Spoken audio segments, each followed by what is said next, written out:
Hello and welcome to my YouTube channel. और आज हम पढ़ने वाले हैं electron transport chain. Electron transport chain. Electron transport chain पढ़ने से पहले कुछ बेसिक चीज़ें मैं आपको बता दूं। इलेक्ट्रॉन ट्रांसपोर्ट चेन ये मेनली जो देखने को मिलेगा वो कहाँ पे देखने को मिलेगा, तो नॉर्मल सेल्स है, सेल्स के अंदर एक सेल ऑर्गेनल्स होता है जिसका नाम है माइटोकॉन्ड्रिया। तो माइटोकॉन्ड्रिया ये क्या है, माइटोकॉन्ड्रिया। इस माइटोकॉन्ड्रिया वाले पार्ट के अंदर ईटीसी, इसको अपन शॉर्ट में क्या बोल सकते हैं, ईटीसी। ठीक है, तो ये ईटीसी है, इलेक्ट्रॉन ट्रांसपोर्ट चेन है। वो कहाँ देखने को मिलेगी, माइटोकॉन्ड्रिया के अंदर। और माइटोकॉन्ड्रिया के अंदर भी अगर बात करूँ तो कौन से वाले पार्ट में, ये जो अंदर वाली जो फोल्डेड वाली जो मेम्ब्रेन है जिसको अपन बोलते क्या हैं, inner mitochondrial membrane. Inner mitochondrial membrane. ठीक है, यहाँ पर देखने को मिलेगा क्या, इलेक्ट्रॉन ट्रांसपोर्ट चेन। ठीक है, इसके अलावा ये बाहर वाली लेयर की बात करें तो ये है आउटर माइटोकॉन्ड्रियल मेम्ब्रेन। इसके बाद इन दोनों के बीच में, आउटर और इनर के बीच में ये जो स्पेस बचा हुआ है, इस स्पेस को अपन बोलते हैं, ये वाला जो रेड मार्क जहाँ से कर रहा हूँ, ये वाला स्पेस है, इस स्पेस को बोलते हैं इनर मेम्ब्रेन। दो मेम्ब्रेन है तो इस दोनों के बीच में जो गैप है उसको बोलते हैं inner membrane space. Inner membrane space. ठीक है, ये सब इसलिए बता रहा हूँ क्योंकि ये सारे के सारे काम आएंगे कहाँ पर, इलेक्ट्रॉन ट्रांसपोर्ट चेन के अंदर। अब इससे थोड़ा सा पहले चलते हैं कि नॉर्मल सेल्स है वो सरवाइव करने के लिए क्या लेती है, ग्लूकोज का इंटेक करती है। ठीक है, ग्लूकोज के अलावा ऑक्सीजन का इंटेक करती है। मेनली अपन यहाँ पर ग्लूकोज की बात करते हैं, और ग्लूकोज है सेल के पास वो बनता है पायरूवेट। ठीक है, तो ग्लूकोज का टूटकर पायरूवेट में बदलना ये क्या कहलाता है, glycolysis.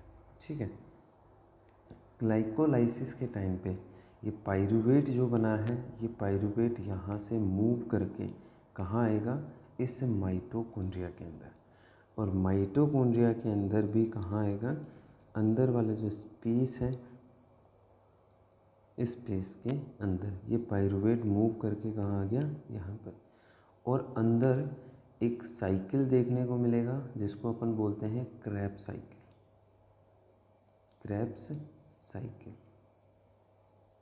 Pyruvate further acetyl co enzyme बनाएगा। ये एसिटाइल को यहाँ पर जो पायरूवेट जो बना है, ये पायरूवेट आगे फर्दर कन्वर्ट होता है एसिटाइल को एंजाइम के अंदर। ये एसिटाइल को एंजाइम आगे फर्दर किस में जाएगा, सिट्रिक एसिड साइकिल, जिसको ये अपन क्या बोलते हैं, क्रेब्स साइकिल। और इस क्रेब्स साइकिल में जाने के बाद एंड प्रोडक्ट के रूप में ऑक्जेलो एसीटेट बनाता है। ये ऑक्जेलो एसीटेट वापस एसिटाइल कोलिन एंजाइम के साथ में बाइंड होके वापस से क्या बनाता है, सिट्रिक एसिड साइकिल। साइकिल का मतलब एक जगह से स्टार्ट होके और वापस से उसी जगह पे आना। ठीक है, इसी सिट्रिक एसिड साइकिल के दौरान कुछ चीज़ें हैं वो मूव करती हैं, बाहर की ओर निकलती हैं, या फिर हाइड्रोजन आयन और इलेक्ट्रॉन है वो यहाँ से रिलीज़ होते हैं, बाहर निकलते हैं। ये हाइड्रोजन और इलेक्ट्रॉन जो है थ्रू दी कोएंजाइम ये क्या करेंगे, बाहर रिलीज़ होंगे। ये कोएंजाइम कौन कौन से हैं, एक है NAD और दूसरा है FAD। ठीक है, फुल फॉर्म की अगर बात करें तो NAD की फुल फॉर्म है निकोटिनेमाइड एडनीन। निकोटिनेमाइड यहाँ पे लिख देता हूँ, निकोटिनेमाइड एडनीन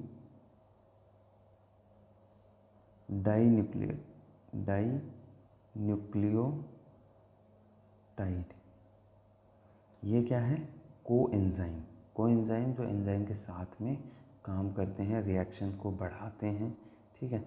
दूसरा है एफएडी। एफएडी को बोलते हैं फ्लेविन एडेनिन डाई न्यूक्लियोटाइड, ठीक है। एफएडी और एनएडी ये दोनों क्या करेंगे? हाइड्रोजन आयन को बाइंड करेंगे प्लस इलेक्ट्रॉन को बाइंड करेंगे, हाइड्रोजन आयन को बाइंड करेंगे प्लस इलेक्ट्रॉन को बाइंड करेंगे और आगे बनाएंगे NaDH2 और ये बनाएगा FADH2।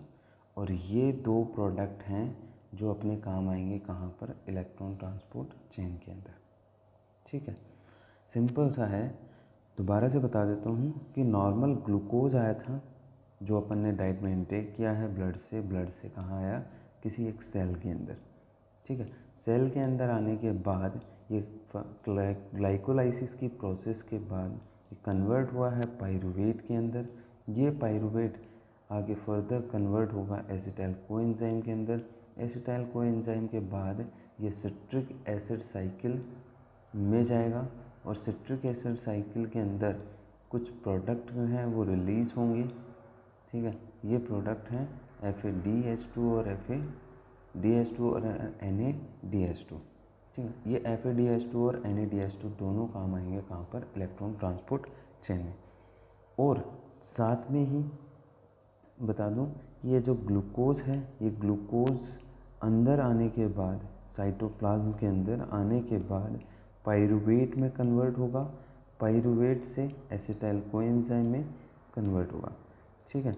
और ये एसिटाइल कोएंजाइम और पाइरूवेट हैं वो इजीली मूव करके कहाँ चले जाते हैं? अंदर, किसके? माइटोकॉन्ड्रिया के अंदर, ठीक है। और माइटोकॉन्ड्रिया के अंदर ही देखने को मिलता है कौन? Krebs cycle. क्रेब्स साइकिल के दौरान कुछ चीज़ें हैं वो यहाँ बनेंगी जिसको अपन फर्दर नेक्स्ट वाले आगे पढ़ते हैं। हाँ जी, अब जो लास्ट में अपने पास जो प्रोडक्ट बना था उसको दिमाग में रखना है, नॉर्मल सेल्स को दिमाग में रखना है। तो प्रोडक्ट के रूप में अपने पास दो चीज़ें आई थी, एक आया था NaDH2, दूसरा आया था FADH2, ठीक है। थोड़ा सा मैं इसके बारे में बता दूं, ये NaDH2 और FADH2 फर्दर आगे जब ये मेटाबलाइज होंगे तब एनर्जी प्रोड्यूस करेंगे और ये 3 ATP मॉलिक्यूल है वो एनर्जी प्रोड्यूस करता है और ये 2 ATP के मॉलिक्यूल है वो प्रोड्यूस करेगा, ठीक है। और ये प्रोड्यूशन या फिर ये फॉर्मेशन जो है ATP का सिंथेसिस है वो किसके थ्रू होगा? इलेक्ट्रॉन ट्रांसपोर्ट चेन के थ्रू। अब नॉर्मल जो है इसके अंदर अपन ने डायग्राम पढ़ा था कि एक माइटोकॉन्ड्रिया होगी, ठीक है। ये पूरी सेल है, ये पूरी सेल है और इस सेल के अंदर ये क्या है? माइटोकॉन्ड्रिया, ठीक है। ये माइटोकॉन्ड्रिया के अंदर दो मेम्ब्रेन, ठीक। यहाँ पर तो देखने को मिलता है ग्लाइकोलाइसिस। ग्लाइकोलाइसिस के बाद जो पाइरूवेट बना है वो कहाँ जाएगा? अंदर। और अंदर क्या देखने को मिलेगा? क्रेब्स साइकिल, ठीक है। क्रेब्स साइकिल के दौरान यहीं पे ही माइटोकॉन्ड्रिया के अंदर ही क्या बनेंगे? NaDH2 और FADH2। इन दोनों को समझने के लिए मैं अब सिर्फ और सिर्फ माइटोकॉन्ड्रिया का डायग्राम बनाऊंगा, ठीक है। तो ये मैं यहाँ से रफ कर देता हूँ और अब यहाँ पर ड्रॉ किया है मैंने अंदर वाली जो माइटोकॉन्ड्रिया है वो। माइटोकॉन्ड्रिया के अंदर एक और मेम्ब्रेन होगी जिसको क्या बोलेंगे? इनर मेम्ब्रेन, इस तरीके से, ठीक है। और बाहर वाली तो क्या है? आउटर माइटोकॉन्ड्रियल मेम्ब्रेन, शॉर्ट में लिख रहा हूँ माइटोकॉन्ड्रियल मेम्ब्रेन। और अंदर वाली जो है इसको बोलते हैं अपन इनर माइटोकॉन्ड्रियल मेम्ब्रेन। दोनों के बीच में जो स्पेस है इस स्पेस को अपन ने क्या बोला था? इनर मेम्ब्रेन स्पेस, ठीक है। क्रेब्स साइकिल है वो कहाँ देखने को मिला है? तो क्रेब्स साइकिल कहाँ पर होगा? अंदर, ये यहाँ पर क्रैब साइकिल होगा। क्रैब साइकिल के दौरान क्या बन रहे थे, NaDH2 और FeDH2। ठीक है, अब सिर्फ मैं इस पार्ट को यहाँ से जूम करूँगा, कौन से वाले को, यहाँ वाले को, और एक डायग्राम है वो ड्रॉ करूँगा, क्योंकि जो इलेक्ट्रॉन ट्रांसपोर्ट चेन है वो देखने को मिलेगी कहाँ पर, यहाँ पर। इसको समझने से पहले एक डायग्राम ड्रॉ करना है। ये है अपनी माइटोकॉन्ड्रिया की आउटर मेम्ब्रेन, जिसको अपन ने क्या कहा था, outer mitochondrial membrane, outer mitochondrial membrane, जो आउटर साइड में होगी। दूसरी जो अपनी मेम्ब्रेन थी, जिसको अपन ने क्या कहा था, इनर माइटोकॉन्ड्रियल मेम्ब्रेन।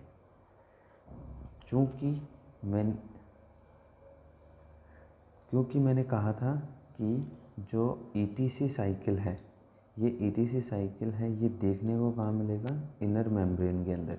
तो ये इनर मेम्ब्रेन को मैं थोड़ा जूम करके इसको बाई लेयर, क्योंकि सेल के अंदर जो मेम्ब्रेन होती है वो कैसी होती है, फॉस्फो बाई लेयर।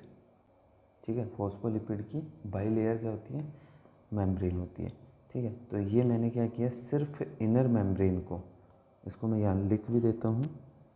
ये जो है पूरी की पूरी मेम्ब्रेन, इसको क्या बोलते हैं, इनर माइटोकॉन्ड्रियल मेम्ब्रेन, IMM।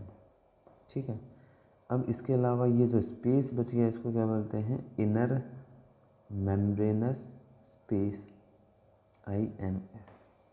ठीक है, अब इलेक्ट्रॉन ट्रांसपोर्ट चेन के लिए जो NaDH2 बना था यहाँ पर, NaDH2, दूसरा बना था FeDH2, FeDH2, किसके क्रैब साइकिल के दौरान। ठीक है,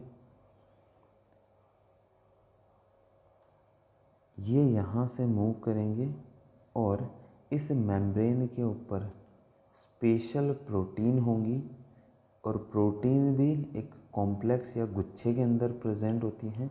ठीक है, प्रोटीन भी हैं, वो कैसे होंगी, एक कॉम्प्लेक्स के रूप में, ये इस तरीके से।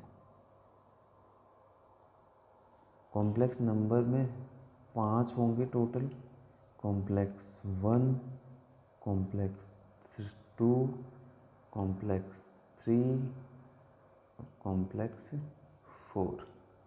ठीक है, यहाँ पर जिस तरीके से लिखा है उस तरीके से यहाँ पर क्या होंगे, पहला ये है कॉम्प्लेक्स फर्स्ट, ये है कॉम्प्लेक्स थर्ड, ये है कॉम्प्लेक्स 4। ठीक है, अब बीच में रह गया कॉम्प्लेक्स सेकंड।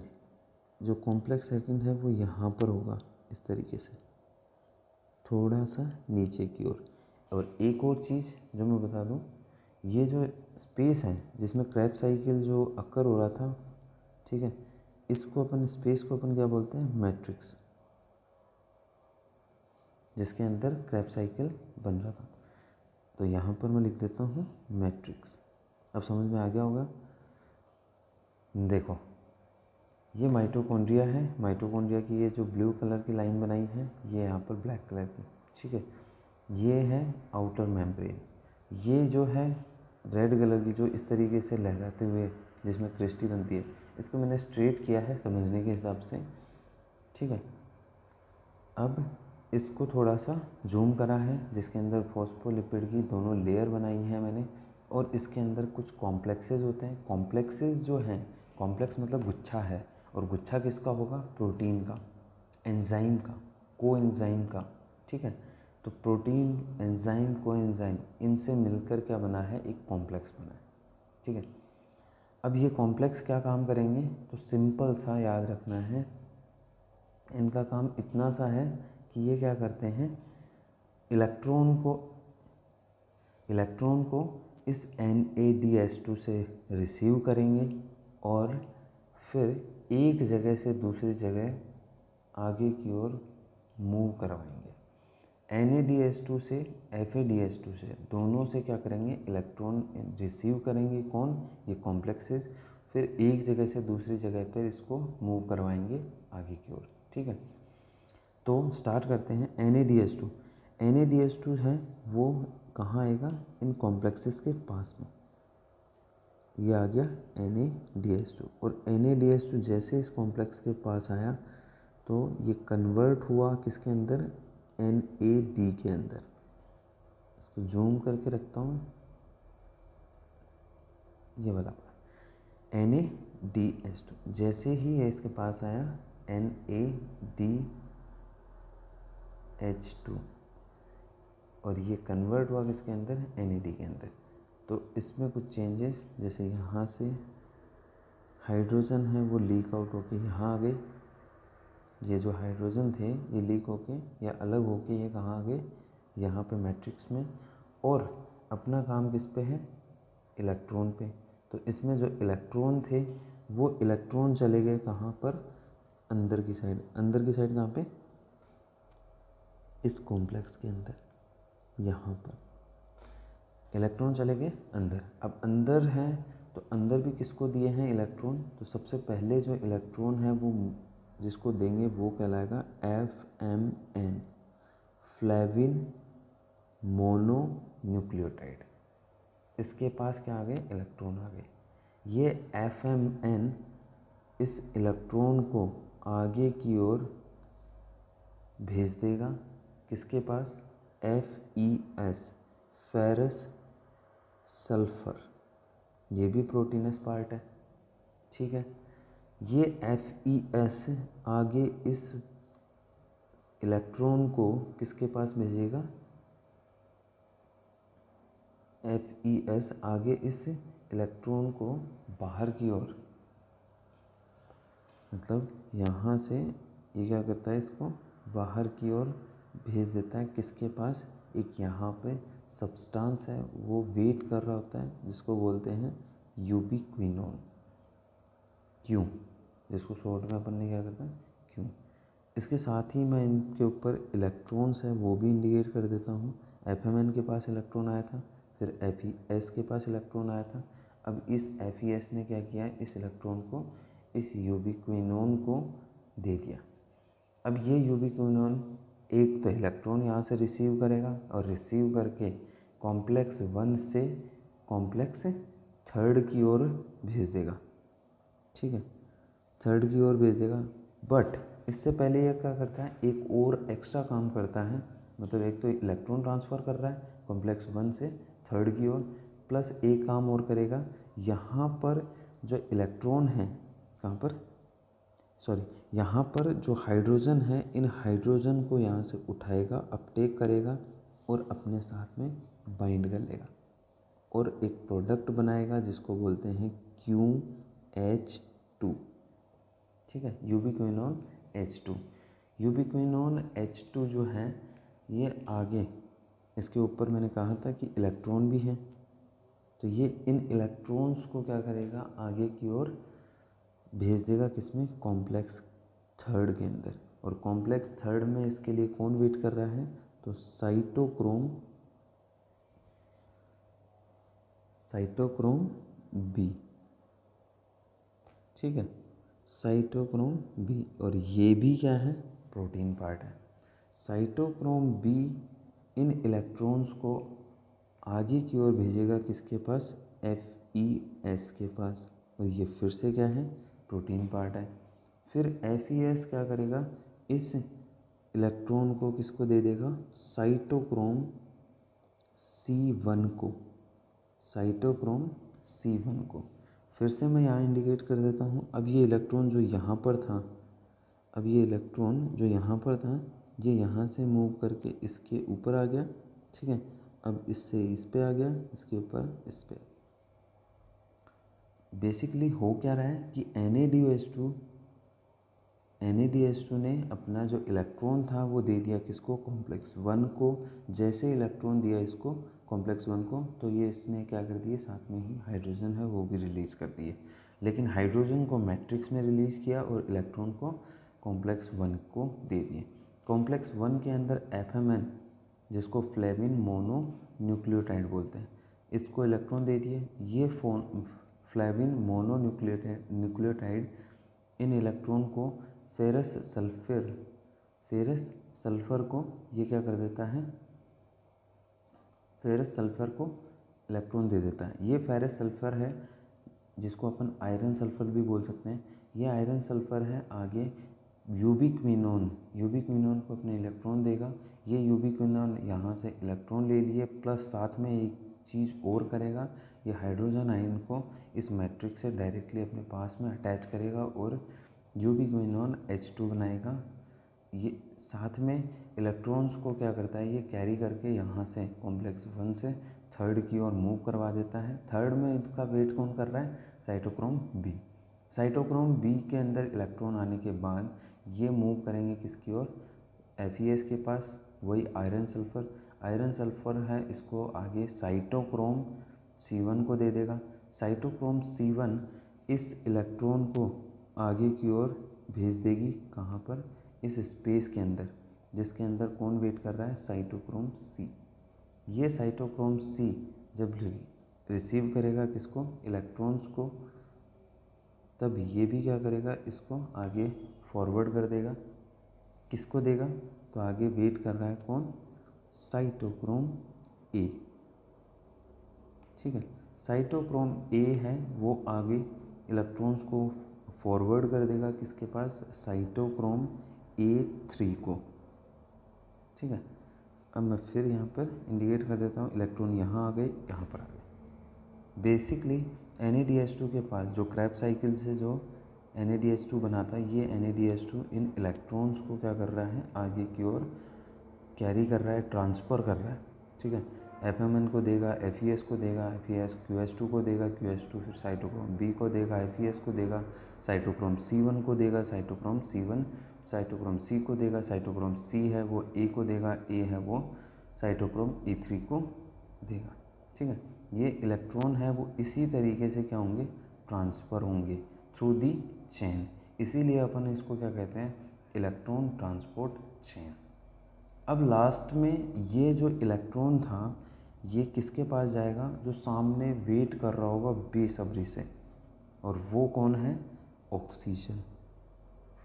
मतलब ये सारा झोल जवाल जो हो रहा है, जो NAD यहाँ से चला है और उसके बाद में ये इलेक्ट्रॉन, और ये किसके पास जाएंगे, तो ऑक्सीजन के पास। ऑक्सीजन वेट कर रहा है किसका, इस इलेक्ट्रॉन का। मतलब इलेक्ट्रॉन है वो आके इससे बाइंड होंगे, ऑक्सीजन हो गया, प्लस यहाँ पर कुछ हाइड्रोजन है वो पड़े हैं पहले से, और क्या बनेगा, H2O। ठीक है, अब इसको समझना है किस तरीके से, तो ये दो हाइड्रोजन है, संयोजकता जो पूरी करते हैं ना वो, और ये जो ऑक्सीजन है ये हाफ यूज़ होगा, इलेक्ट्रॉन है वो यूज़ होके, और क्या बनेगा इससे, वाटर। इस वाटर को है इंडिकेट कर लेना अच्छे से, क्योंकि एक एंड प्रोडक्ट के रूप में मैट्रिक्स के अंदर H2O या वाटर बनता है। ठीक है, दूसरी तरफ अब ये जो क्योंकि अब इतनी देर से अपन पढ़ रहे हैं कि NaDH2 जो बना है, ये NaDH2 इलेक्ट्रॉन को एक से दूसरे को, दूसरे से तीसरे को, तीसरे से चौथे को, ये इलेक्ट्रॉन को फॉरवर्ड कर रहा है, ट्रांसफ़र कर रहा है एक चैन के रूप में। तो ये क्यों कर रहा है, और इस ट्रांसफ़र या ट्रांसपोर्ट की वजह से होगा क्या, उसकी बात करते हैं। तो NaDH2 ने क्या किया था, इलेक्ट्रॉन्स को आगे से आगे फॉरवर्ड किया। अब यहाँ पर कॉम्प्लेक्स 1 के अंदर आपको देखना है, कॉम्प्लेक्स 1 में जैसे ही FMN ने इलेक्ट्रॉन रिसीव किया, इसने क्या कर दिया, उसको आगे फॉरवर्ड कर दिया FeS को, और ये FMN से FeS के पास इलेक्ट्रॉन जब एक से दूसरे के पास जब जाएंगे, ये इस तरीके से है कि 5 से 7 आदमी खड़े हैं, मेंस खड़े हैं, इनको क्या करना है, एक बॉल लेनी है और इस बॉल को एक अपने से आगे वाले पर्सन को क्या कर देना है, ट्रांसफ़र कर देना है। वो क्या करेगा, उसको उससे आगे वाले पर ट्रांसफ़र करेगा। इस तरीके से बॉल को अपन मान लेते हैं इलेक्ट्रॉन। ये इलेक्ट्रॉन एक से दूसरे की ओर ट्रांसफ़र हो रहे हैं थ्रू दी चेन, मतलब जो ह्यूमंस की एक चेन के रूप में क्या होगा, ये बॉल है या फिर इलेक्ट्रॉन है वो एक से दूसरे में ट्रांसफ़र होंगे। लेकिन जब एक से दूसरे में ट्रांसफ़र हो रहे हैं तब कुछ अमाउंट में वो क्या करते हैं, हीट या फिर एनर्जी प्रोड्यूस करते हैं। यहाँ पर देखो FMN था, FMN FeS को क्या कर रहा है, इलेक्ट्रॉन ट्रांसफ़र कर रहा है। तो यहाँ पर कुछ अमाउंट में, यहाँ पर क्या बनेगी, मैं इसको, यहाँ पर कुछ अमाउंट में हीट है वो प्रोड्यूस होगी। ठीक है, ये हीट हर एक बार, जैसे ही FMN ने इलेक्ट्रॉन दिया FeS को, FeS ने आगे फॉरवर्ड कर दिया एक बार, मतलब थोड़ा सा अमाउंट क्या बना है, हीट का। फिर दूसरा इलेक्ट्रॉन यहाँ से आएगा FMN के पास, FMN ने FeS को दिया, थोड़ी और हीट है वो प्रोड्यूस हो गई। फिर तीसरी, चौथी, पांचवी, छठी, इस तरीके से आगे क्या होंगे, हीट का प्रोडक्शन होता रहेगा, हीट या फिर एनर्जी। ये एनर्जी है वो काम आती है किसके लिए, ये एनर्जी एक साथ यूटिलाइज होगी। जो हाइड्रोजन इस मैट्रिक्स में पड़े हैं ना, ये हाइड्रोजन यहाँ से सीधा मूव करके किस में आ जाएंगे, इस कॉम्प्लेक्स के थ्रू, कहाँ पर, ये इंटर मेम्ब्रेन जो स्पेस थी, इस स्पेस के अंदर ये हाइड्रोजन आके एक्यूमुलेट होना स्टार्ट करेंगे। ठीक है, आया समझ कुछ, मतलब हो क्या रहा है, NaDH2 ने इलेक्ट्रॉन दिए थे किसको, FMN को, FMN ने दिया FeS को, और ये FMN FeS को दे रहा है, FeS फिर यूबिक्विनोन को दे रहा है। तो ये एक से दूसरे में जब जा रहे हैं इलेक्ट्रॉन, तो यहाँ पर क्या बन रही है, हीट। वैसे ही यहाँ पर क्या हो रही है, हीट प्रोड्यूस होगी। यहाँ पर जैसे यूबिक्विनोन है, यूबिक्विनोन के पास इलेक्ट्रॉन आए और यूबिक्विनोन ने इस इलेक्ट्रॉन को यहाँ से यहाँ मूव करवा दिया साइटोक्रोम बी के पास, जो कॉम्प्लेक्स थर्ड के अंदर है। ठीक है, अब साइटोक्रोम बी है वो FeS को देगा, FeS C1 को देगा। ठीक है, यहाँ पर भी इसी तरीके से क्या बनेगी, हीट बनेगी, और ये हीट भी क्या करेगी, इस हाइड्रोजन को यहाँ से इस मेम्ब्रेन स्पेस के अंदर भेज देगी।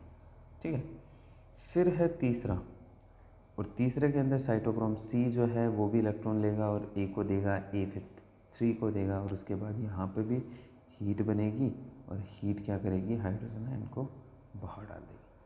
एंड में अगर देखोगे तो यहाँ पर ये जो स्पेस है, जिसको अपन क्या बोलते हैं, इंटर मेम्ब्रेनस स्पेस, इस स्पेस के अंदर बहुत सारा अमाउंट में क्या हो जाएगा, हाइड्रोजन जमा हो जाएगा। ठीक है, ये इस तरीके से रहेगा जैसे डैम है, बांध, और इस बांध की ये वाली क्या है, एक वॉल है जो क्या करती है, इसको रोक के रख रही है। इधर पानी नहीं जाएगा, इधर हाइड्रोजन आयन नहीं जाएंगे, तो इधर ये वॉल है वो इसको बांध के रख रही है, तो ये कहीं ना कहीं तो जाएंगे। क्योंकि मैंने पहले ही एक डायग्राम बनाया था, थोड़ा सा मैं इधर और बना देता हूँ, कि अपन के पास ये क्या है, माइटोकॉन्ड्रिया, इसके अंदर ये वाली अंदर वाली इनर मेम्ब्रेन, इस इनर मेम्ब्रेन के अंदर इलेक्ट्रॉन ट्रांसपोर्ट चेन चल रही थी, और इसकी वजह से हाइड्रोजन आयन है वो यहाँ पर आके इकट्ठे होने लग गए। अब ना तो हाइड्रोजन आयन इधर जा सकते और ना इधर जा सकते, ये कहाँ रहेंगे, इसमें एक्यूमुलेट रहेंगे, कलेक्ट रहेंगे, और एक टाइम तक ये क्या कर सकते हैं, यहाँ कलेक्ट हो सकते हैं, लेकिन इसको क्या करना पड़ेगा, बाहर तो निकालना पड़ेगा। तो अब समझना, बहुत ही प्यारा टॉपिक है आगे। अब ये जो जितना सारा हाइड्रोजन है वो इकट्ठा हुआ है ना, यहाँ पर ये जितना सारा हाइड्रोजन है वो इकट्ठा हुआ है ना, ये यहाँ से मूव करके, यहाँ से मूव करके और दूसरी साइड आएगा, और दूसरी साइड क्या है, मैट्रिक्स, और जिससे मूव करके आएगा उसको अपन बोलते हैं कॉम्प्लेक्स 5, कॉम्प्लेक्स 5। ठीक है, ये कॉम्प्लेक्स 5 की स्ट्रक्चर थोड़ी सी चेंज होती है, मतलब ये बेलनाकार वाला पार्ट है और इसके ऊपर एक राउंडेड पार्ट और होता है। बेलनाकार जो पार्ट है इसको तो अपन बोलते हैं F0 और ये वाला जो है इसको बोलेंगे F1। ठीक है,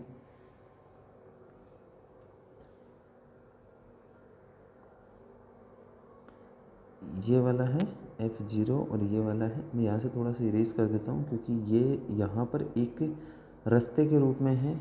ठीक है, एक पाथवे है जिसके थ्रू क्या होता है, ये जो जितने हाइड्रोजन आयन आए हैं, ये जितने हाइड्रोजन आयन हैं वो यहाँ से क्या करेंगे, मूव करके वापस कहाँ आ जाएंगे, इस मैट्रिक्स में। क्योंकि इस माइटोकॉन्ड्रिया से बाहर हाइड्रोजन आयन नहीं जाते, ये कहाँ रहते हैं, मैट्रिक्स के अंदर, सिर्फ यहीं पर ये मूव करते हैं। ठीक है, अब इस मूवमेंट का फ़ायदा देखना क्या होता है।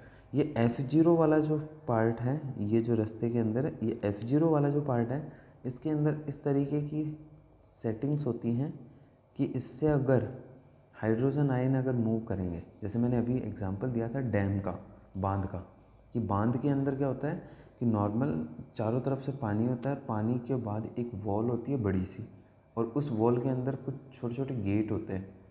ठीक है, इन गेट के अंदर टरबाइन लगे होते हैं, जो फ़ैन मान सकते हो एक तरीके से, कि अगर अपन इस गेट को ओपन करेंगे तो वो टरबाइन है, वो फ़ैन है, वो घूमेंगे, और वो घूमेंगे तो साथ में क्या होगा, एनर्जी का या फिर लाइट का, इलेक्ट्रिसिटी का क्या होगा, प्रोडक्शन होगा। सेम थिंग है वो यहाँ पर होगी। यहाँ पर क्या है, इस हाइड्रोजन आयन को आप वाटर मान लीजिए, इनको आप दरवाजे मान लीजिए, इनके अंदर जो टरबाइन है, पंखे हैं, ये क्या करेंगे, एनर्जी प्रोड्यूस करेंगे। ठीक है, एनर्जी प्रोड्यूस करके जैसे जैसे हाइड्रोजन आयन इनसे मूव करके कहाँ आएगा, F1 की ओर, और F1 से वापस कहाँ, मैट्रिक्स के अंदर, वैसे वैसे यहाँ पर एनर्जी है वो बनेगी। या फिर दूसरा बोल सकता हूँ कि ADP से ATP बनेगा, ADP से ATP बनेगा, मतलब ATP सिंथेसिस होगा। ठीक है, इसीलिए अपन इस वाले पाथ, इस वाले गेट को या इस वाले कॉम्प्लेक्स को क्या बोलते हैं, F0 F1 AT पेज। ठीक है, F1 या फिर दूसरा इसको अपन बोल ही रहे हैं कॉम्प्लेक्स 5। ठीक है, फिर एक चीज़ है वो यहाँ पर रह गई, अगर ध्यान दिया हो तो यहाँ पर अपन ने एक और डायग्राम बनाया था जिसको अपन ने क्या बोला था, कॉम्प्लेक्स सेकंड। ये जो है यहाँ पर, इस कॉम्प्लेक्स सेकंड का काम क्या है, अभी मैंने स्टार्टिंग में बोला था कि FADH2 बनता है और साथ में NADH2 बनता है। NADH2 के लिए तो मैंने कह दिया कि ये क्या कर रहा है, NAD रिलीज़ कर रहा है, हाइड्रोजन इधर रिलीज़ कर रहा है, इलेक्ट्रॉन को आगे की ओर फॉरवर्ड करके, और क्या बना रहा है, एक चेन बना रहा है। ठीक है, लेकिन FAD का यहीं पर रुका हुआ है। ये FAD किसके थ्रू, इस कॉम्प्लेक्स सेकंड के थ्रू अपने इलेक्ट्रॉन्स हैं वो देगा किसको, FES को। ठीक है, इसके अंदर कौन वेट कर रहा है, कौन सा प्रोटीन वेट कर रहा है, FES, जिसको फेरस या फिर आयरन सल्फर बोलते हैं।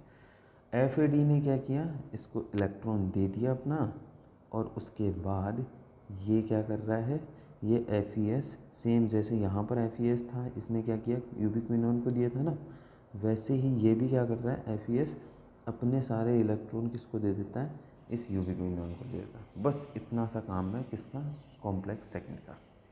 ठीक है, अभी ओवरऑल फिर से देख लूँ एक साथ। ये अपनी क्या थी, माइटोकॉन्ड्रिया। माइटोकॉन्ड्रिया की जो ये रेड लाइन में जो बना रखी है, ये इनर मेम्ब्रेन है, ये ब्लू कलर वाली है, ये आउटर मेम्ब्रेन है। ठीक है, इन दोनों के जो बीच का स्पेस है उसको इनर मेम्ब्रेन या इंटर मेम्ब्रेनर स्पेस बोलेंगे। ठीक है, इंटर मेम्ब्रेनर स्पेस बोलेंगे। और इस वाली लेयर को, जो इनर मेम्ब्रेन है, इसको अपन ने क्या किया है, थोड़ा जूम किया है, और फॉस्फोबाइलिपिड की जो डबल लेयर होती है, इसलिए इसकी 2 लेयर बनाई है रेड पेन से। ठीक है, उसके बाद ये ब्लैक पेन से जो बाहर की है, ये आउटर लेयर है जो माइटोकॉन्ड्रिया के बाहर होती है। ये बीच में जो स्पेस है इसको इंटर मेम्ब्रेनर स्पेस बोलते हैं। ठीक, अब बात करते हैं सिर्फ और सिर्फ किसकी, इनर माइटोकॉन्ड्रियल जो मेम्ब्रेन है उसकी। इस इनर माइटोकॉन्ड्रियल मेम्ब्रेन के अंदर का जो स्पेस होता है जिसको अपन मैट्रिक्स बोल रहे हैं, इस मैट्रिक्स के अंदर कंटिन्यूअस का चल रहा होता है क्रेब्स साइकिल। ठीक है, क्रेब्स साइकिल के लिए जो प्रोडक्ट है वो क्या चाहिए होता है, पायरूवेट। और पायरूवेट कहाँ से मिल रहा है, जो ग्लूकोज है उससे। ग्लूकोज है वो ग्लाइकोलाइसिस होके, ग्लूकोज है वो टूट के और क्या बना रहा है, पायरूवेट। और ये पायरूवेट क्रेब्स साइकिल में यूज़ हो रहा है। और क्रेब्स साइकिल FADH2 और NADH2 दो प्रोडक्ट बना रहा है। इन प्रोडक्ट में एक तो हाइड्रोजन आयन होंगे और साथ में एनर्जी होगी या इलेक्ट्रॉन होंगे। ठीक है, NADH2 है, ये क्या करता है, कॉम्प्लेक्स 1 को अपने इलेक्ट्रॉन दे देता है और हाइड्रोजन आयन को मैट्रिक्स में छोड़ देता है। इधर दूसरा जो है FADH2, ये भी क्या करता है, अपने जो इलेक्ट्रॉन्स हैं वो दे देता है कॉम्प्लेक्स सेकंड को। कॉम्प्लेक्स सेकंड के अंदर जो FES है उसको, और हाइड्रोजन आयन को कहाँ छोड़ देता है, इसी मैट्रिक्स के अंदर। कहने का मतलब ये है कि मैट्रिक्स के अंदर क्या रहेंगे, हाइड्रोजन आयन। सिर्फ मूव कौन कर रहा है, इलेक्ट्रॉन। पहला जो मूवमेंट है वो कॉम्प्लेक्स 1 से स्टार्ट होगा। कॉम्प्लेक्स 1 के अंदर अगर बात करूँ तो FMN पहला रिसीविंग प्रोटीन है। ठीक है, FMN क्या कर रहा है, FMN इस इलेक्ट्रॉन को लेगा और FES को देगा, FES यूबिक्विनोन को देगा। ये एक से दूसरे में जो ट्रांसफ़र हो रहे हैं इसकी वजह से क्या हो रहा है, एनर्जी प्रोड्यूस हो रही है या हीट प्रोड्यूस हो रही है। ये हीट काम आएगी क्या, किसके लिए, जो मैट्रिक्स के अंदर हाइड्रोजन आयन छोड़ा था ना अभी, ये हाइड्रोजन आयन डायरेक्टली किस में चला जाए, इनर मेम्ब्रेन स्पेस के अंदर। दूसरा, यूबिक्विनोन के पास जो इलेक्ट्रॉन आए हैं वो फर्दर आगे की ओर मूव करेंगे और साइटोक्रोम बी के पास जाएंगे। साइटोक्रोम बी उनको FES को देगा, FES साइटोक्रोम C1 को देगा, जो सारे के सारे किस में होते हैं, कॉम्प्लेक्स थर्ड के अंदर। कॉम्प्लेक्स थर्ड के अंदर जब साइटोक्रोम C1 के पास में इलेक्ट्रॉन पहुंच जाएंगे, ये क्या करेगा, साइटोक्रोम C को दे देगा।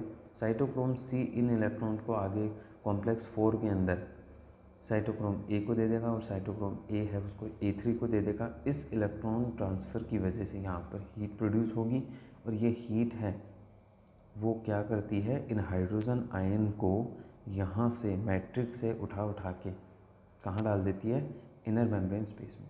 एक टाइम के बाद इनर मेम्ब्रेन स्पेस के अंदर बहुत सारे हाइड्रोजन आयन डिपॉजिट हो जाएंगे और ये बाहर आने की कोशिश करेंगे। तब यहाँ पर एक रास्ता है वो ओपन होगा जिसको अपन कॉम्प्लेक्स 5 बोलते हैं, या इसी के अंदर F0 F1 ATPase बोलते हैं इसको।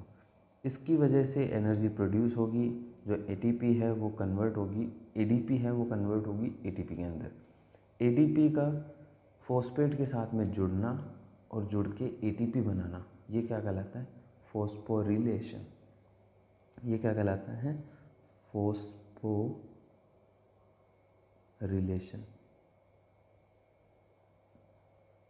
ठीक है, एक मैंने स्टार्टिंग में कहा था यहाँ पे H2O बन रहा है और दूसरा ATP बन रहा है। यही दोनों काम हैं किसके, इलेक्ट्रॉन ट्रांसपोर्ट चेन के। ठीक है, अब इस पूरे साइकिल को एक बार आप देख लीजिए।